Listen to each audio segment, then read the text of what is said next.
દાહોદ જિલ્લાના ઝાલોદ તાલુકામાં ખાતરની અછત ખેડૂતો માટે ગંભીર સમસ્યા બની રહી છે। ખેતીના સિઝનના મહત્વપૂર્ણ સમયમાં પૂરતા પ્રમાણમાં ખાતર ઉપલબ્ધ ન હોવાથી ખેડૂતો છેલ્લા ઘણા સમયથી ભારે હાલાકી ભોગવી રહ્યા છે। ઝાલોદ એપીએમસી ખાતે આવેલા સરદાર ખાતર ડેપો બહાર દરરોજ વહેલી સવારે ખેડૂતોની લાંબી કતાર જોવા મળી રહી છે। એવામાં ખાતર મળવાની આશાએ ખેડૂતો સવારે 4 વાગ્યાથી જ ડેપો બહાર પહોંચી જાય છે। કલાકો સુધી ઊભા રહેવું મુશ્કેલ બનતા કેટલાક ખેડૂતો પોતાના ચપ્પલ, થેલા અથવા અન્ય સામાન મૂકીને લાઇનમાં નંબર જાળવી રાખતા જોવા મળ્યા છે। આ દ્રશ્યો ખાતરની તંગી કેટલી ગંભીર છે તેની સાક્ષી પૂરા પાડે છે। લાંબી રાહ અને અનિશ્ચિતતા વચ્ચે ખાસ તો વૃદ્ધ ખેડૂતો માટે આ સ્થિતિ વધુ કપરી બનતી જાય છે। ગામડાઓમાંથી આવતા ગરીબ અને આર્થિક રીતે પછાત ખેડૂતોને દરરોજ ડેપો સુધી આવવા જવાનો ખર્ચ પણ મોંઘો પડી રહ્યો છે। કેટલાક ખેડૂતો તો ઉછીના રૂપિયા લઈને ખાતર મેળવવા માટે પ્રયાસ કરી રહ્યા છે। આ છતાં ખાતરનો પૂરતો જથ્થો ઉપલબ્ધ ન હોવાથી તેઓ ખાલી હાથે ઘરે પરત ફરી રહ્યા છે। 100 વાગે ના આવેલા હે આજે પછી આજે 2 અઠવાડિયા 2 સોમવાર થયા તા લગાણામાં રખડે ને ભાડા ખોન 30 રૂપિયા ભાડું ખોવેનું અને આવવાનું જવાનું મળે આજે કે કેવા માંગ્યા કે આજે ખોળ નહીં ખાતર નહીં તે તમે માણસોને બોલાવો હું કહે નહીં આપવું હોય તો નહીં આપવું એમ કે દીધું। 30 રૂપિયા વાળું ટીમાસી 60 રૂપિયા થાય આવે જ આવે ને। કેટલા વાગે આયા? 100 વાગે।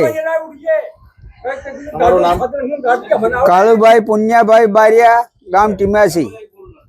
મળતી માહિતી મુજબ સરદાર ખાતર ડેપો ખાતે ખાતર મેળવવા માટે કુલ 2340 ખેડૂતો દ્વારા ઓનલાઈન રજીસ્ટ્રેશન કરવામાં આવ્યું છે, જેમાંથી અત્યાર સુધી માત્ર 914 ખેડૂતોને ખાતર આપવામાં આવ્યું છે, જ્યારે હજી 1426 ખેડૂતોને ખાતર આપવાનું બાકી છે। આ આંકડા દર્શાવે છે કે નોંધાયેલા ખેડૂતોની જરૂરિયાત પણ હજી સુધી પૂર્ણ થઈ શકી નથી। હાલની સ્થિતિમાં સૌથી મોટો પ્રશ્ન એ ઊભો થયો છે કે જો માત્ર ઓનલાઈન રજીસ્ટ્રેશન કરાવનાર ખેડૂતોને જ ખાતર આપવામાં આવતું હોય તો અભણ અને ભોળા જેમને ટેકનોલોજીથી અજાણ છે આ ખેડૂતોનું શું થશે? ઝાલોદ તાલુકામાં હજારો ખેડૂતો ખેતી સાથે સંકળાયેલા છે। ઘણા ખેડૂતો ઓનલાઈન પ્રક્રિયા વિશે જાણતા પણ નથી અથવા રજીસ્ટ્રેશન કરાવી શક્યા નથી। આવા ખેડૂતોને ખાતર મેળવવા માટે શું વિકલ્પ આપવામાં આવશે તે અંગે હજી કોઈ સ્પષ્ટતા સામે આવી નથી। સાહેબ અમે 1 અઠવાડિયું થયું છે 4 વાગ્યાના ઉઠીએ છીએ બરાબર। અમે 4 વાગ્યા ઉઠ્યાને લાઈનમાં ઊભા રહીએ છીએ બરાબર। અને જે સાહેબ આવે છે એ ફટદેને સોમવારે શું કીધું કે 80 જણાને મળશે તે 80માં મારો 23મો નંબર હતો તે 23 વાળાનો બી નંબર આવ્યો નથી। તે 23 દિનનું 46 થાય છે સાહેબ।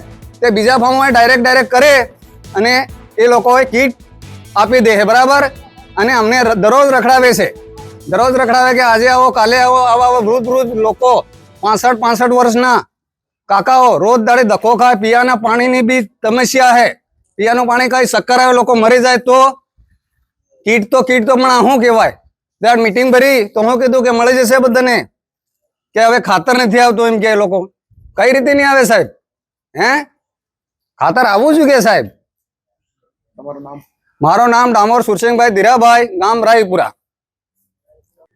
બીજી તરફ સરદાર ખાતર ડેપો ખાતે ફરજ બજાવતા મનીષ મહેડા સાથે થયેલી ટેલિફોનિક વાતચીતમાં તેમણે ખાતર ઉપલબ્ધ ન હોવાથી ડેપો ખોલવામાં આવ્યો નથી આવી માહિતી તેમને આપી હતી। વધુમાં તેમણે જણાવ્યું કે છેલ્લા લગભગ 7 દિવસથી ખાતરની નવી ગાડી આવી નથી। આ સંજોગોમાં ખેડૂતોમાં એવો પ્રશ્ન ઉઠી રહ્યો છે જો ડેપો ખાતે ખાતર ઉપલબ્ધ નથી તો શું ડેપો સંપૂર્ણપણે બંધ રાખવાનો કોઈ નિયમ છે? તેમજ ખેડૂતોને સમયસર અને સ્પષ્ટ માહિતી આપવા માટે કોઈ વૈકલ્પિક વ્યવસ્થા કેમ કરવામાં આવતી નથી?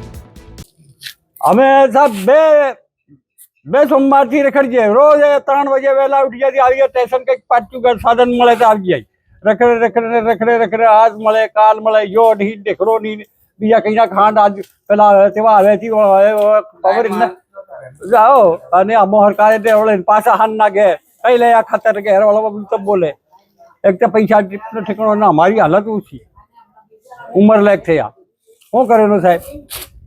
ડેપો વાળો મૂકે ડેપો વાળો આવશે તેમ મળશે એમ પણ આજે કેટલા તમારું નામ? મારું નામ ગલુભાઈ કલાભાઈ ડામોર. ખેડૂતો હવે જિલ્લા વહીવટી તંત્ર, કૃષિ વિભાગ અને સંબંધિત સત્તાધીશોને માંગ કરી રહ્યા છે કે ખેતીના આ મહત્વપૂર્ણ સમયે પૂરતા પ્રમાણમાં ખાતર ઉપલબ્ધ કરાવવામાં આવે, સાથે જ વિતરણ પ્રક્રિયાને વધુ પારદર્શક, સરળ અને અનુકૂળ બનાવવામાં આવે, જેથી ખેડૂતોને અનાવશ્યક હાલાકી, ખર્ચ અને ધક્કાઓનો સામનો ન કરવો પડે. ખેડૂતોના ખેતરમાં સમયસર ખાતર પહોંચે તે માત્ર કૃષિનો નહીં પરંતુ ખેડૂતોના જીવન અને આવકનો પણ પ્રશ્ન છે.